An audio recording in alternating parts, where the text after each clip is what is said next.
চশমাখানটা তোমার রাজ্যের ধুলা হচ্ছে, চশমাখানটা পরে আমি শান্তি।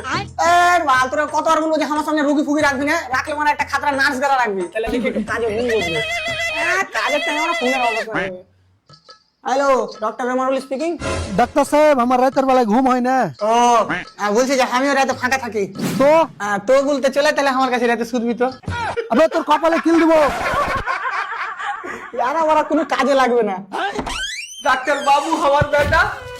वाह क्या एक्टिंग कर रहा है। খুবই দুঃখের সাথে বলতে হয়েছে যে তোমার ছেলেকে আমরা বাঁচাতে পারিনি। ওরে আমার বেটা রে, আমি জানি আমার বেটা শেষ নিঃশ্বাস পর্যন্ত লড়াই করেছে।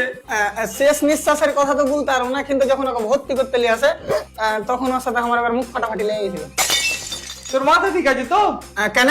হ্যাঁ হ্যাঁ, আমি এতক্ষণে বুঝতাম না আর বেটা কি করে মরেছে। পাগল নাকি বে? আমি তোর বেটার মুখ দিয়ে রক্ত উঠছিল। তারপর তারপর বলা কি হবে, আমি যে রক্ত গলা বাদ হবে তার থেকে 2-3 প্যাকেট ভরে নিয়েছি আলাদা করে। ये क्या हो गया? ये क्या सुन रहा हूँ मैं? তারপর থেকে তোমার বেটা আর কথাবার্তা বলে না, মানে তুমি তো পড়ে আছিস। ডাক্তার তুই মনে রাখিস, কি আমি তো ডিগ্রি খেয়ে নেবো। এটা তুই কোনোদিনই পারবি না। কেন তুই বহুত বড় গুন্ডা নাকি? হ্যাঁ, আমার ডিগ্রি তো মনে হয় দূরে খাই লেছে।